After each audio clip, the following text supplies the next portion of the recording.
પાલનપુર શહેર પશ્ચિમ પોલીસે લક્ષ્મીપુરા ડેરી નજીક થયેલા ચેઇન સ્નેચિંગના ગુનાનો ભેદ ઉકેલીને 2 રીઢા આરોપીઓને ઝડપી પડ્યા છે। 9 જૂન 2026ના રોજ મહિલાના ગળામાંથી સોનાની ચેઇન જૂટવીને બાઇક પર ફરાર થયેલા આરોપીઓની ઓળખ સીસીટીવી ફૂટેજ, હ્યુમન સોર્સ અને ટેકનિકલ તપાસના આધારે કરવામાં આવી હતી। પોલીસે અશોકભાઈ ઉર્ફે નિકુંજ ઉર્ફે નિકલો અને મહાવીરસિંહ ચૌહાણની ધરપકડ કરી ₹60,000ની સોનાની ચેઇન, ₹1 લાખની બાઇક તથા ₹10,000ના મોબાઈલ મળી કુલ ₹1.70 લાખનો મુદ્દામાલ કબજે કર્યો છે। બંને આરોપીઓ સામે ગુજરાતના વિવિધ જિલ્લાઓમાં ચેઇન સ્નેચિંગના અનેક ગુનાઓ નોંધાયેલા હોવાનું બહાર આવ્યું છે। અન્ય ગુનાઓ અંગે વધુ તપાસ હાથ ધરવામાં આવી છે।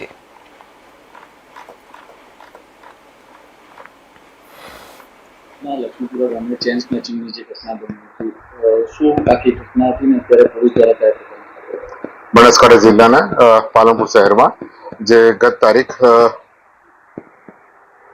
9/6/2026ના રોજ લક્ષ્મીપુરા જે ગામ આવ્યું છે ત્યાં ચેઇન સ્નેચિંગનો એક બનાવ થયો હતો, જેમાં જે ફરિયાદી છે લક્ષ્મીપુરાના રહેવાસી છે અને તેઓ જ્યારે પોતાના બજાર રસ્તે જ્યારે જઈ રહ્યા હતા તે દરમિયાન જે 2 ઈસમો છે એમને એમના જે ગળામાં જે સોનાની ચેન હતી એને લૂંટી હતી અને પોતે લઈ ગયા હતા।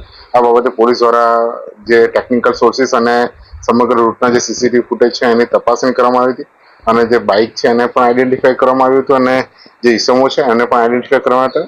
આ ઈસમોને પાલનપુર પશ્ચિમ પોલીસ સ્ટેશન દ્વારા અત્યારે હાલમાં અરેસ્ટ કરવામાં આવ્યા છે। આ બંને જે ઈસમો છે એમનો ખૂબ લાંબો ગુનાહિત ઇતિહાસ રહેલો છે અને આનો એ અલગ અલગ ગુનાઓમાં એ લોકો પકડાયેલા પણ છે।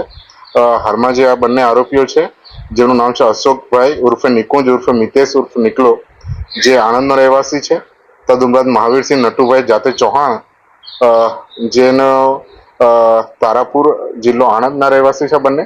હું આપને જણાવું કે આ મહાવીરસિંહ ઉપર 18 જેટલા ગુનાઓ દાખલ થયેલા છે।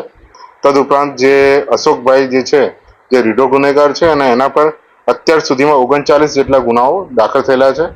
પોલીસે અલગ અલગ ટીમો બનાવીને અને માન્ય રેન્જ આઈજી શ્રી પરિસ્થિતિ રાઠોડ મેડમ અને માન્ય જિલ્લા પોલીસ વડા શ્રી પ્રશાંત સુંદર સાહેબની સૂચના દ્વારા આવા જે વણ ઉકેલાયેલા જે ગુના છે એમાં શોધી કાઢવા માટે અલગ અલગ ટીમો બનાવી હતી।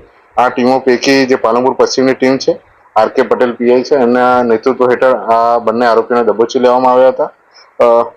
અત્યારે ખાસ કરીને આવા જે ઈસમો છે છેલ્લા 12 વર્ષથી ઉત્તર ગુજરાત અને સુરત શહેરના જે અલગ અલગ વિસ્તારો છે અને ભીડભાડવાળા વિસ્તારો છે એમાં વૃદ્ધ મહિલા અને આવા જે અશક્ત વ્યક્તિ હોય એના ટાર્ગેટ કરતા હોય છે, જેથી આ ચેન સ્નેચિંગ કરીને એમનો લોકો પીછો ના કરી શકે એ રીતનું એ લોકો આયોજન કરતા હોય છે।